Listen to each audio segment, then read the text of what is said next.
Oh, man, don't do that. I got you. Want to start, Kobe? Yeah, go ahead. Oh, man. Oh, man. No pressure. I might stumble. None. No pressure at all. Well, fair enough. We're kind of looking ahead, I guess, bigger picture. How I think, guys, how is Jalen doing? I guess, what's he physically able to do in terms of practicing? I know you said he didn't practice, but, just working on his own. He got on the court today a little bit, just obviously no contact stuff, has not practiced with us, but, obviously moving forward, we're just going to see how he continues to respond to a little bit more and more as we ramp him up, but no timetable, obviously, for exactly where. Just going to continue to see how he responds to what they're asking him to do. Not anticipate him traveling for tomorrow's game then? Oh, he's going to travel with us tomorrow. More than likely. Like I said, we're going to see how he responds to today's workouts and whatnot, and then kind of go from there. I mean, come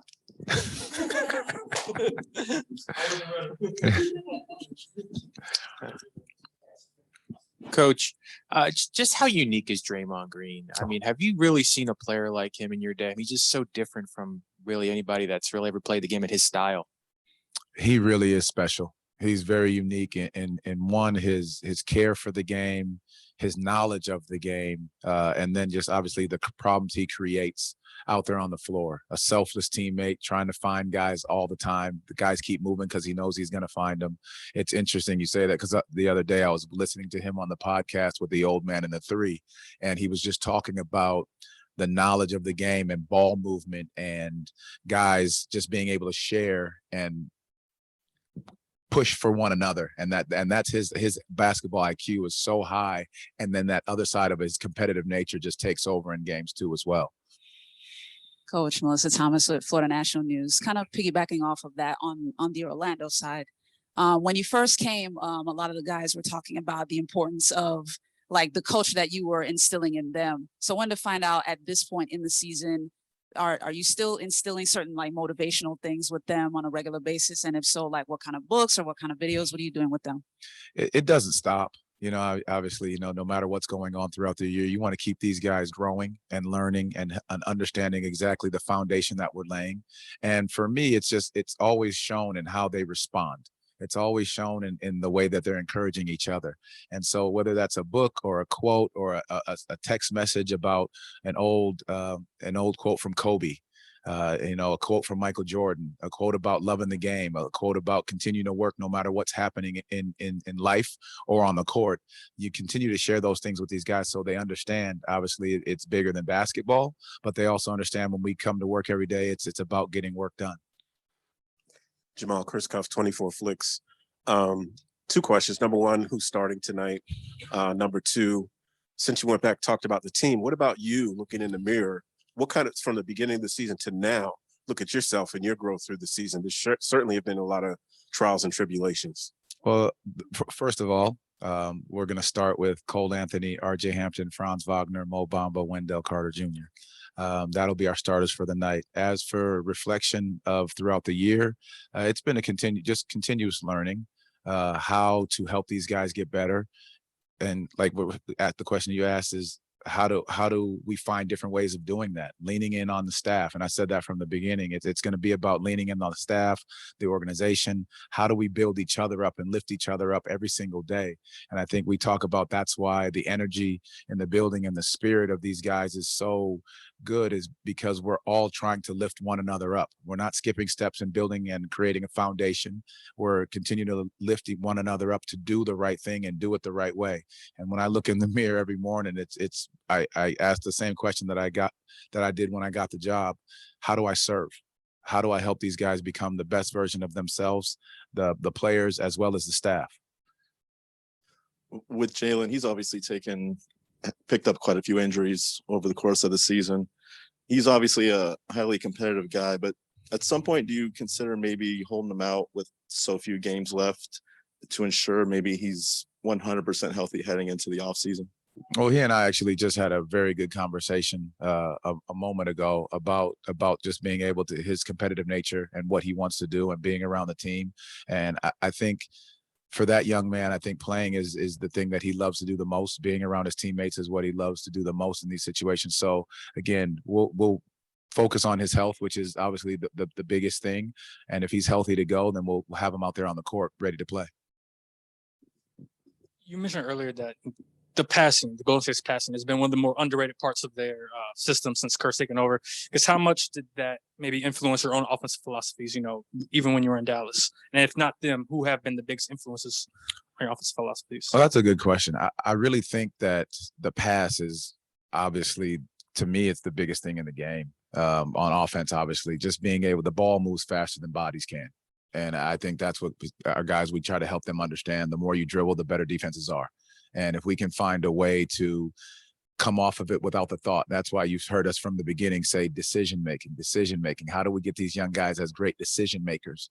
And I think that's part of it, the pass, when to make the pass, how to make the pass, on time, on target. If you're open, shoot it. If you're not, move it. And if they're jamming you close enough, drive it. But then comes more decision making. But what they've done over there in the ability to just move the ball without a thought is just, it's obviously tremendous, but it starts with, the leadership of, Steph is that way as well.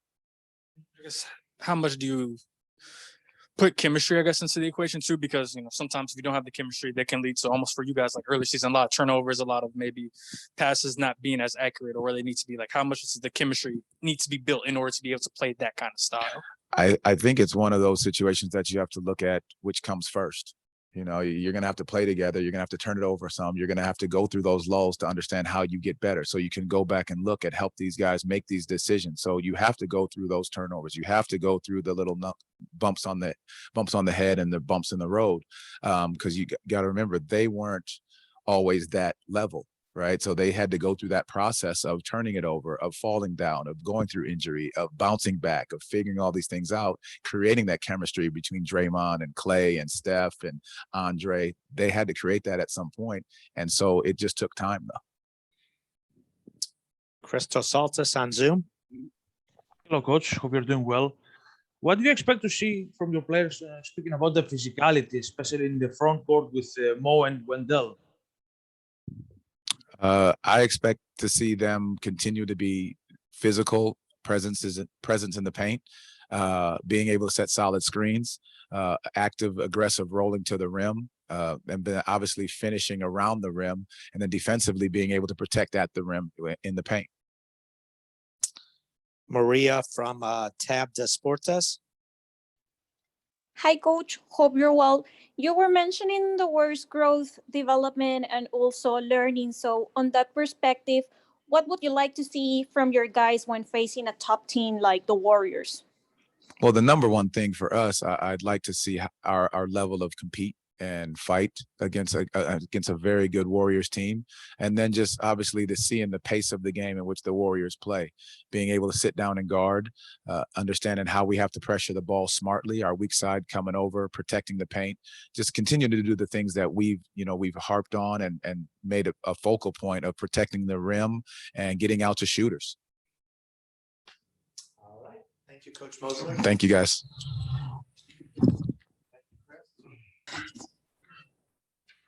Dang, they was jacking some shots up, man. 23, 15, 19. Dang. What's up, y'all? Cole Dan Savage, OrlandoMagic.com. Yeah, what up? What's up? When you look at group's execution down the stretch, the fourth quarter there, what did you like about your group in particular? Let's see. One, I don't think we turned it over, which is huge. In that fourth quarter, man, whether it's a bad shot got a chance to go in. So just a matter of us getting a shot every single time down the floor in that fourth. So I think that's what was key.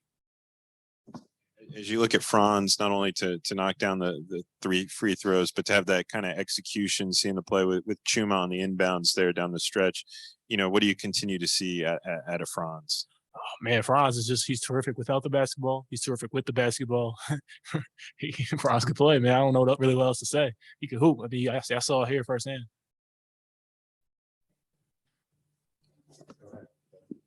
Cool. Overall, how have you seen your guys' composure in these kind of moments? How have you guys seen the team grow in those sense?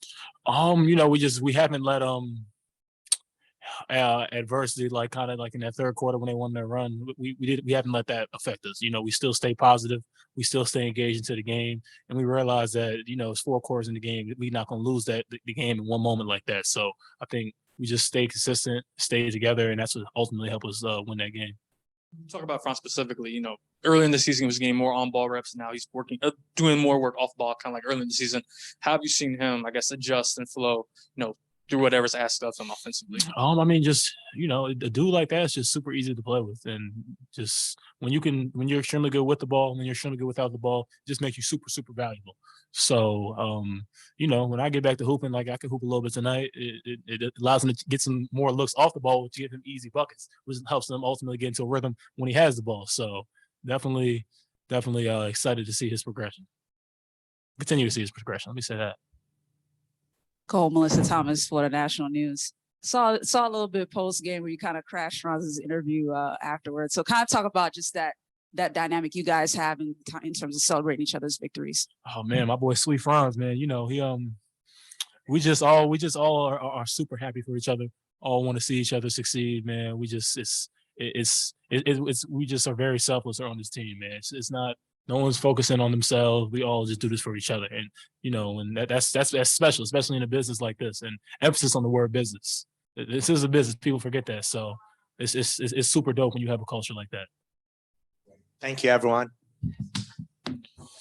All right.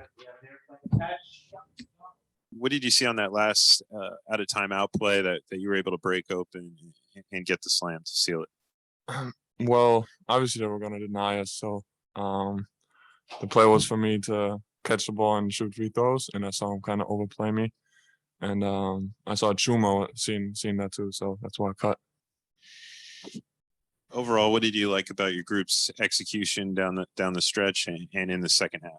Yeah, especially defensively, I think we just showed the last clip of the game where we basically won the game with a stop and getting the rebound.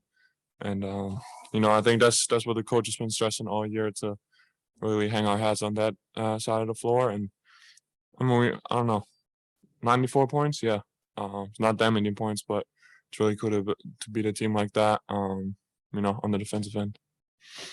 Franz, I think it was a couple of games ago, you missed a couple of key free throws late there, but obviously you come back tonight and you hit those three big ones there. Just what does that do for you and your confidence there to hit those big shots and essentially seal the win there? No, I mean, it's a mental thing, right? And sometimes you just miss them too, but I tried to go up there as calm as possible and knock them down, and it's something I work on quite a lot. So I think the mental side of the game is almost more important than the other side. Yeah. Franz, Melissa Thomas with Florida National News. One of the things Coach Mills talked about pregame was kind of the power of the passing, and I mean, you guys demonstrated that pretty well tonight. Kind of talk about how frequently and intensely you guys worked on that leading into this game.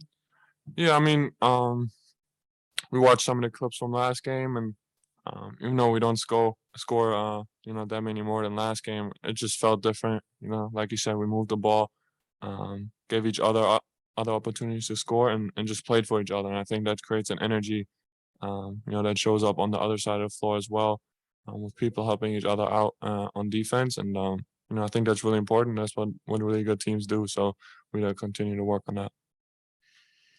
Franz, Chris Cuff's 24 Flicks. So we're towards the end of your first season. You guys have had a lot of ups and downs and a lot of challenges. Is the hype gone? You're facing the vaunted Golden State Warriors. Steve Kerr is talking about you pregame, but when you go on the floor, it's just you and another basketball team. Is that how you see it now? I mean, yeah, like you said, I mean, it's a super long season, obviously, for me the first time. And, there's so many up and downs. Sometimes those are different from the team's up and downs. Just mentally, it can be a roller coaster. So I think that's been something that I've been working on a lot, that my mindset is, my mind is in a good place coming into every game. And, like I said earlier, I think that's, just as important as being physically fit. And, you're going to have bad days and good days as well there too. But that's been definitely something I've been thinking about a lot. Okay, Luke Hetrick, Spectrum Sports on Zoom. Hey, Franz, just 2 questions for you real quick. What's your comfort level been down the stretch in these games as you've advanced in your rookie year, trying to make the big plays when it matters most? I mean, yeah, just trying to win the game. I mean, I happened to shoot that three and Clay happens to foul me. You don't really plan for those type of things, but I think that's, just got to be ready for the moment and also appreciate having those moments where, the team needs you to step up. I think that's pressure is always a privilege. So I think that's what I'm going to do. And even when you miss, a couple important shots, I think just appreciating that you get those opportunities. Real quick follow-up. What's it mean to get this win on Jalen Suggs bobblehead night? Yeah, it means a lot. It means a lot. That's yeah. Thank you, Franz. Thanks, guys.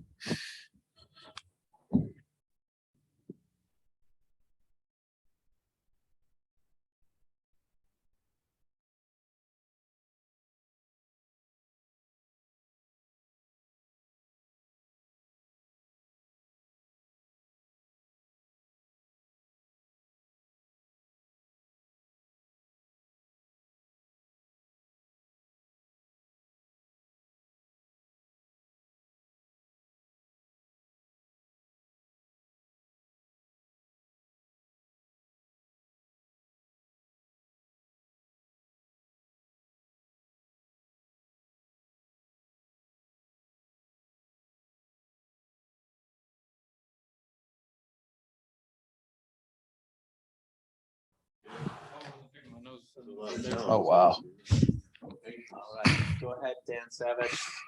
Dan Savage, OrlandoMagic.com. What did you like about your group's execution, particularly down the stretch? I liked our